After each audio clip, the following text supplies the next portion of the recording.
Silicon Valley has been the cradle of this sort of series of innovations that over the last decades have propelled technology and world economy.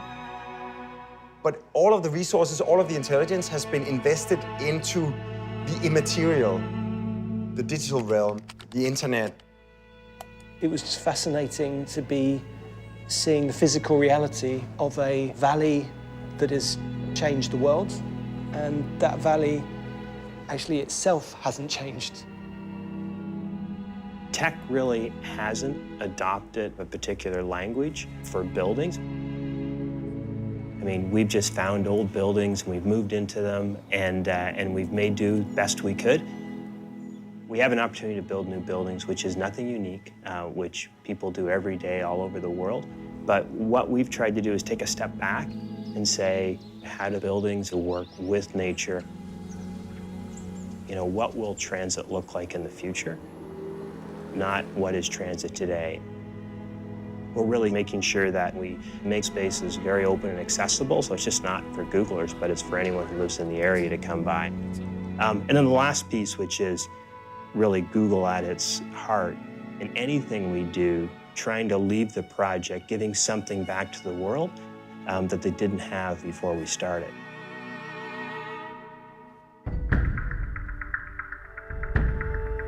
We scour the world looking for a special architect who could really do something different. We really listened and created stuff from the ground up. And we really got down to what we believed were the two best in class. My name is Bjarke Ingels. I'm an architect and the founder of Bjarke Ingels Group, or simply BIG. The big studios, they're ambitious. They do a lot of very community-focused projects, and that was pretty compelling to us. Good, a good reaction, by the way. My name is Thomas Heatherwick. I'm the founder of Heatherwick Studio. Thomas, on the other hand, has this attention to human scale and beauty that I haven't seen in anyone before. And you bring those two people together, somebody who really thinks about function and form, and you couple that with beauty, and you just have this team that does pretty amazing stuff. When we met each other in Mountain-View, we thought that it would be interesting to work with each other and Google to maybe come up with something that would be much more creative than anything we could have come up with ourselves.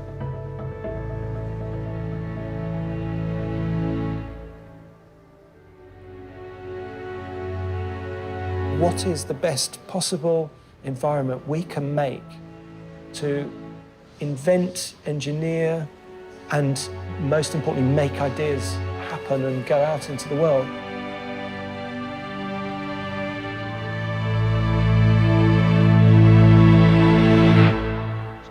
It's cool. It's cool.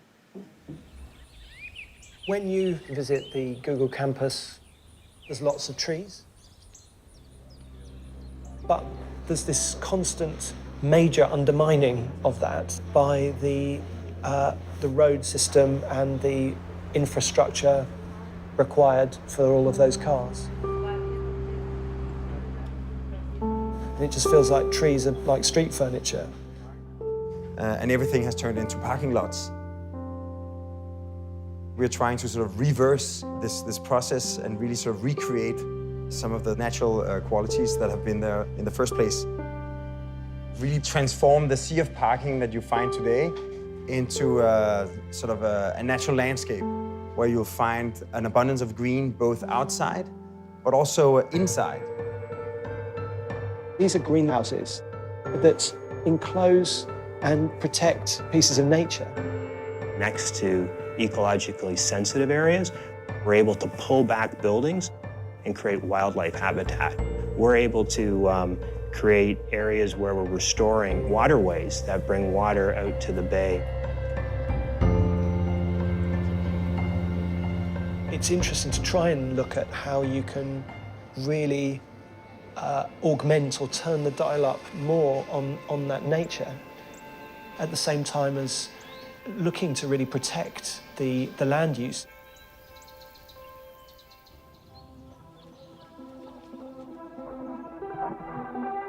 Google's presence in Mountain-View is simply so strong. that it can't be the fortress that shuts away nature, that shuts away the neighbors. It really needs to become a neighborhood in Mountain-Vью. A motivator for the work we're doing now is to be generous. You can provide facilities that can be shared with people who don't work for an organisation and keep an organisation's feet on the ground.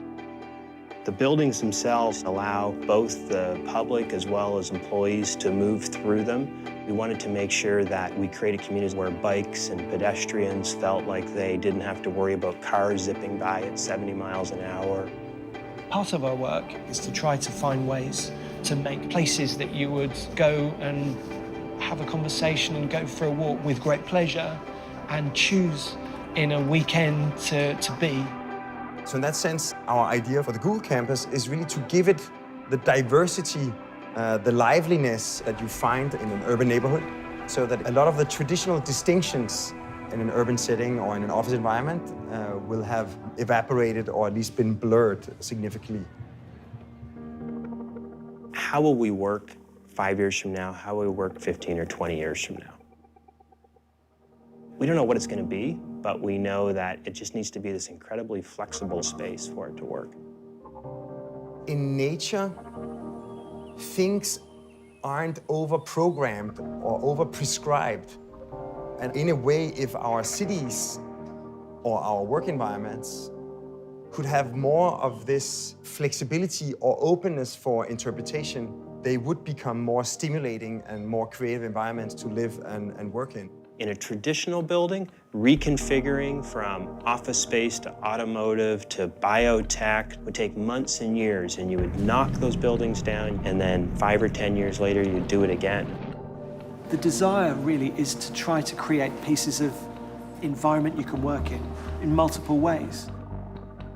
Suddenly, within this, the architecture of the building becomes almost like giant pieces of furniture that can be connected in different ways. It's almost like the Lincoln Logs when we were kids. You can just pile them up and assemble them differently with basically no new materials. It's a sort of structure of looking, in a way, at the historic city model of making streets. And then this is not the historic model of making environments that bring together and protect those streets. Instead of having buildings as these boxes with walls and floors, dissolve the building into a simple, super transparent, ultralight membrane. Creating, in effect, a piece of glass fabric and draping it across some tent poles. And we're blurring the outside world and the inside world. We're really thinking about how do we create buildings that draw less energy? How do we create buildings that use less water than a traditional building? And all of this science and know-how is going into this project. We will keep developing, we'll keep researching in terms of materials or technologies. The architecture will evolve as times evolve. There are ways that we can try and make space that isn't just for the next 5 or 10 years, but for many decades to come. Between these 3 different minds or 3 different companies working together, I think we have really arrived at something that I'm dead certain we wouldn't have arrived at if any one of us were working in isolation.